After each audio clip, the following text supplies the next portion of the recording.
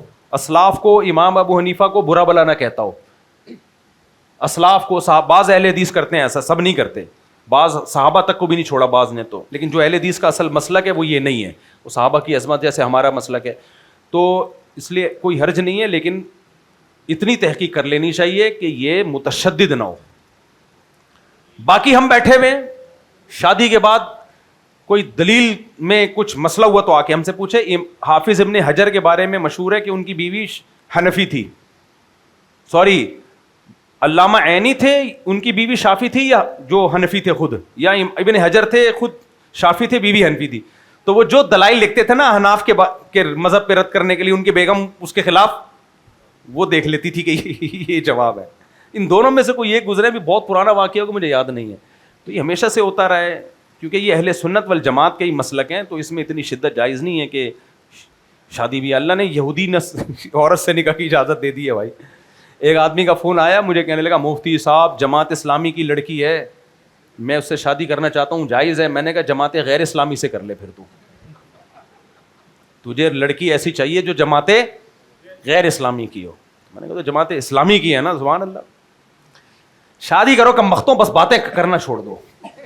زندگی منہ کے فائر ہیں, منہ کے فائر. السلام علیکم ورحمۃ اللہ وبرکاتہ.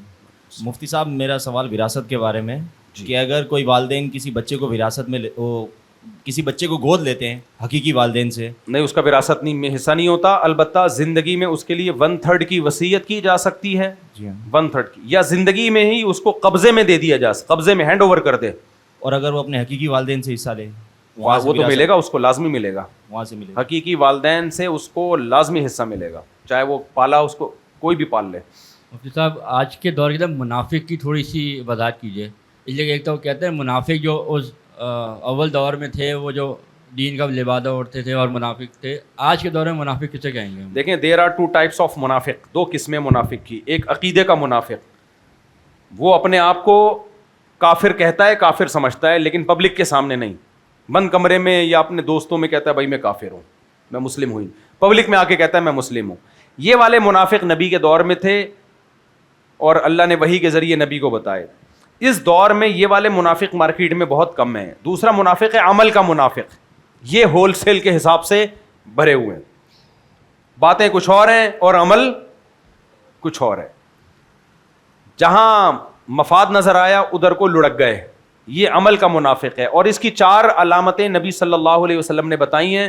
بات کرے گا جھوٹ بولے گا, سچ بولے گا تو پکڑا جائے گا. نمبر 2, وعدہ کرے گا, اسی وقت دل میں نیت ہوتی ہے کہ میں نے وعدہ خلافی کرنی ہے, جھوٹ بول رہا ہوتا. اور وَإِذَا اؤْتُمِنَ خَانَ, جب اس پہ امانت رکھوائی جائے, کوئی اعتماد کیا جائے, کسی بات کا اعتماد کہ یہ کسی کو بتانا نہیں, یا پیسے دے کے اس اعتماد کو ٹھیس پہنچائے گا. اور وَإِذَا خَاصَمَ فَجَرَ, جب کسی سے اس کی کسی بات پہ ڈیبیٹ ہوتی ہے تو دلائل کو فوکس نہیں کرتا, ذاتیات پہ آتا ہے, گالیاں زیادہ دیتا ہے اس میں وہ, کیونکہ دلائل تو ہے نہیں, دلائل کی دنیا میں ہارنا ہے. تو لہذا سامنے والے کی اوقات یاد دلاتے رہنا اور جھگڑا کرتے رہنا تاکہ لفڑے میں پڑ جائے معاملہ. تو یہ 4 علامتیں نبی صلی اللہ علیہ وسلم نے منافق کی بتائی ہیں, جو میرا خیال ہے ہم سب میں ہول سیل کے حساب سے اللہ معاف فرمائے پائی جاتی ہیں. چلو بیٹے بھلیا آخری سوال لے لیتے ہیں, 1-2 بس. مفتی صاحب, اگر کسی بچے کو ایڈاپٹ کریں اور پھر اس کا ویزا وغیرہ کا پروسیس کریں تو کیا اس سچویشن میں بھی اپنے نام پہ نہیں اپنا نام نہیں ڈال سکتے؟ اللہ نے صاف لفظوں میں منع کیا ہے. بچے کی ولدیت کے خانے میں اس کا اوریجنل باپ ہی آئے گا. ویزا لگوانا کوئی ایسی شرعی ضرورت نہیں ہے. ہاں بھوک سے کوئی مر رہا ہو خدا نہ خواستہ, وہ ایک الگ بات ہے, لیکن ایسا ہوتا نہیں ہے. تو بالکل ولدیت میں جو اوریجنل باپ ہے وہی رہے گا, اس کا نام چینج کرنا کبیرہ گناہ ہے. اچھا, آپ نے بتایا تھا کہ قبر اگر پرانی ہو جاتی ہے تو اس میں پھر دوسرے مردہ دفنا سکتے ہیں, 10 سال ہو جائے قبر, 10 سال کم از کم. تو اس میں کوئی ایسی قید نہیں ہوتی کہ کوئی مرد ہے, عورت ہے, یا غیر خاندان کا ہے, کچھ اس میں کوئی فرق نہیں پڑتا. میت کی اگر ضرورت ہو, بلا ضرورت نہیں کرنا چاہیے نا ایسا. جب دوسری جگہ خالی پڑی ہوئی تو اسی قبر میں کیوں دفنا رہے ہو بھائی؟ تو اگر ضرورت پڑے, بعض دفعہ اتنی چھوٹی جگہ ہوتی ہے کہ نہیں اب میت کو دفنانے کی جگہ, تو 10 سال قبر کو اگر ہو گئے ہیں تو پھر اس میں مردے کو دفنایا. اس طرح پرانی اگر کوئی ہڈیاں ہیں تو اس کو کنارے پہ رکھ دیا جائے اور نیا مردہ دفنا دیا جائے. جنت البقیع میں تو ایسا ہوتا رہتا ہے. مدینہ کا جو قبرستان ہے وہ تو ایک ایک قبر میں پتہ نہیں کتنے لوگ ہیں. ہاں کچھ قبروں کے جب وہ کھوتے ہیں تو اس میں میت صحیح سالم نکلتی ہے. بہت سے ایسے قبریں ہیں جو میت کے جسم کو مٹی نے کھایا ہی نہیں ہے. یہ کرامت ہوتی ہے بعض دفعہ. اگر کسی کی خواہش ہو کہ کوئی کہہ کہ بھائی میرے والد صاحب کی قبر میں مجھے اگر جگہ مل جائے اسی پہ دفنا دیا جائے, یا کوئی حرج نہیں ہے اس میں. کسی کی خواہش ہے کہ مجھے میرے والد صاحب کی قبر کے ساتھ دفنا دیا جائے, میری بیوی کی قبر کے ساتھ دفنا دیا جائے, تو کوئی حرج نہیں ہے اسی قبر اگر یہ عملی طور پر آسانی سے ممکن ہو تو اس کی خواہش پہ عمل کرنا چاہیے. حضرت عمر نے کہا تھا مجھے پیغمبر کے ساتھ دفنایا جائے, ان کی خواہش تھی نا, اور کیسی خواہش اللہ نے پوری کی ہے. جو ابو بکر عمر کو برا کہتا ہے نا, کتنا بڑا بدبخت ہے. اللہ نے اپنے نبی کے پہلو میں صرف 2 بندوں کو جگہ دی ہے, ایک ابو بکر اور ایک عمر. اب ختم ہو گیا بس معاملہ. قصہ کیا کر دیا اللہ نے, ختم کر دیا. جتنے درود و سلام پیغمبر کی قبر پہ پڑھے جا رہے ہیں, ساتھ ساتھ کس پہ بھی پڑھے جا رہے ہیں, ابو بکر و عمر. پھر بھی اگر کوئی ابو بکر عمر کو برا سمجھتا ہے تو کافر کا بچہ ہونا تو دور کی بات, وہ انسان کا بچہ نہیں ہے. کھوپڑی اس کا دماغ میں منفیت کا گوبر, بھوسا لفظ نہیں, منفیت کا گوبر بھرا ہوا ہے اس کے دماغ میں. چلو بھائی مفتی صاحب, اسلام میں بچے کو جب پیدا ہوتا ہے کھجور یا شہد دینے کی کیا اس کے پیچھے وہ ہے؟ ایک روایت ہے کہ نبی نے گھٹی دی تھی بس, کیونکہ ڈاکٹرز منع کرتے 6 مہینے سے پہلے بچے نہیں دینا چاہیے, کوئی سنت کوئی وہ نہیں ہے. باقی اس میں مزید تحقیق کر کے ریکارڈ کروا دوں گا. بہت زیادہ لوگ اس پہ اصرار کرتے ہیں چھوٹے بچے کو نا, وہ پلانا بھی ہے اتنا سا بس لگا دو, ٹچ کر دو, زیادہ نہیں. السلام علیکم مفتی صاحب. وعلیکم السلام. اب ہمارے لوگ اپنے بچوں کو میرے پاس لاتے ہیں گھٹی دلانے کے لیے تاکہ 4 شادیاں کرے بڑے ہو کر. اب ہمارے یہاں جو ہے عدالتی خلا کے جو کیسز ہیں وہ بڑھتے جا رہے ہیں, اب ایک عورت ہے اس کی شادی کراچی میں ہوئی، وہ حیدرآباد پہ بھی جا کر جو خلا لے سکتی ہے. اسی طریقے سے پنجاب میں بھی ایسے فیصل آباد میں شادی ہوئی، وہ لاہور جا کے خلا لے لیتی ہے. تو یہ کیسز بڑھتے جا رہے ہیں، بچے بھی ہو جاتے ہیں. 10 سال ہو گئے یا 20 سال شادی ہو گئے، عورت عدالت جاتی ہے اور جا کے خلا کی ڈگری جو ہے وہ لے لیتی ہے. اس پر میں نے آپ کو دیکھا آپ اس پہ کافی آواز اٹھا بھی رہے ہوتے ہیں اور کافی ٹائم سے آواز اٹھا رہے ہیں. تو صرف اس کے علاوہ آپ کے علاوہ اور بھی تو علماء کی ذمہ داری ہے جو اس کے اوپر جو ہے آواز اٹھائیں یا جو ہے کورٹ میں جا کر اس معاملے کو کسی طریقے سے اس آرڈر کے پاس کرائیں جائے. کیونکہ مشرف کے دور سے پرویز مشرف کے دور سے پہلے جو عدالتی خلا کا جو نظام تھا وہ شریعت پہ تھا، مگر اس کی حکومت کے بعد سے یہ جو ہے وہ تو ہو نہیں سکتا ایسا کہ جو ہے علماء کرام اس کے اوپر کھڑے ہو کے، کیونکہ ہمارا خاندانی نظام واقعی میں تباہ و برباد ہو رہا ہے. عورت جو ہے دوسرے مرد سے شادی کر رہی ہے. تو یہ میرا سوال ہے. جب آدمی کو پتا ہوگا کہ میری بیوی کسی بھی وقت مجھے چھوڑ کے جا سکتی ہے تو وہ ٹائم پاس کرے گا اس کے ساتھ. تو ابھی ایک وکیل کی ویڈیو آئی ہے، بہت اچھی باتیں کی اس نے. کہتا ہے پہلے زمانے میں تھا ڈولی آئی ہے کھٹولی نکلے گی. تو وہ اس نے اس کو طنز کیا نا کہ اس کا مطلب جنازہ نکلے. اس نے کہا اس کا مطلب یہ نہیں ہے کہ جنازہ نکلے، یہ ایک عورت کو سمجھانے کے لیے کہا جاتا تھا کہ گھر بسانا ہے. تو ہم تو آواز اٹھا رہے ہیں، دوسرے علماء بھی میڈیا پہ ہی نہیں ہے تو کہ بیچارے آواز کیسے اٹھائیں گے. ابھی تک تو بہت سے علماء اس میں بحث میں ہیں کہ میڈیا پہ آنا جائز بھی ہے یا نہیں. تو ہم لوگ بہت لیٹ چل رہے ہیں. کیا کریں، اللہ کرے سب آواز اٹھائیں. اسمبلیوں میں جب تک آواز نہیں اٹھے گی اس وقت تک بات بنے گی نہیں. چلو بیٹے بولیے. یہ پوچھنا تھا، یہ تجدید ایمان جو ہے وہ صرف لا الہ الا اللہ محمد رسول اللہ پڑھ لیں تو اس سے ہو جائے گا؟ نہیں، تجدید ایمان میں ضروری ہے کہ جو کلمہ کفر زبان سے کہا ہے صاف لفظوں میں اس سے رجوع کا اعلان کرے، توبہ کرے اس سے کہ یہ میرے زبان سے نکلا تھا، میں اللہ اس سے معافی مانگتا ہوں. جب بھی کوئی غیر مسلم مسلمان ہوتا ہے نا تو صرف لا الہ الا اللہ پڑھ لینا کافی نہیں ہے، وہ اپنے پرانے مذہب سے براءت کا اعلان کرے. برات کا مطلب یہ ہوتا ہے کہ اس سے دستبردار ہو جائے. اب دستبردار کا مطلب کیا ہوتا ہے؟ آج کل اردو وڈرا ہو جائے. ہمیں یاد ہے 20 سال پہلے انگلش کا کوئی لفظ بولو تو اردو میں سمجھانا پڑتا تھا، اب اردو کا کوئی لفظ بولو تو انگلش میں سمجھانا پڑتا ہے. یہ چینج ہو گیا. اللہ ہدایت. اردو کو پروموٹ کرو میرے بھائی، بڑی پیاری خاندانی زبان ہے اردو. اردو کو ہلکا نہیں لو تم لوگ. کیا بات کی ہے شاعر نے، بات ہی یاد نہیں آ رہی. ہاں، سلیقے سے فضاؤں میں جو خوشبو گھول سکتے ہیں، سلیقے سے فضاؤں میں جو خوشبو گھول سکتے ہیں، ابھی کچھ لوگ باقی ہیں جو اردو بول سکتے ہیں. اردو بہت مہذب، تمیز کی، میٹھی اور خوبصورت خاندانی زبان. ہر زبان کے اپنی ایک سندھی میں مٹھاس بہت ہے، نرم زبان ہے سندھی، اور پشتو اس کے بالکل اپوزٹ. ایک بندہ سندھی بول رہا ہو نرم، پشتو بول رہا ہو آدمی کو لگے گا ابھی پڈا ہونے والا ہے ہمارا. باقی پٹھانوں میں پھر پشتو میں ایک الگ کچھ چیزیں ہیں، غیرت اور یہ سب وغیرہ وغیرہ. تو ہر زبان کا نا اپنا. اردو کی جو بڑی بہترین خاصیت ہے پتہ ہے کیا؟ تہذیب اگر کسی زبان میں آپ کو ملے گی، مہذب بننا ہے، اردو کے علاوہ کوئی آپشن نہیں. گھروں میں اردو چلا دو، دیکھو آئیے بیٹھیے جائیے لائیے. یہ باقی زبانوں میں اتنی تمیز ومیز نہیں ہے میرے بھائی، انگلش میں بھی نہیں ہے. حتیٰ کہ عربی بلاغت میں تو بہت آگے ہے، لیکن ادب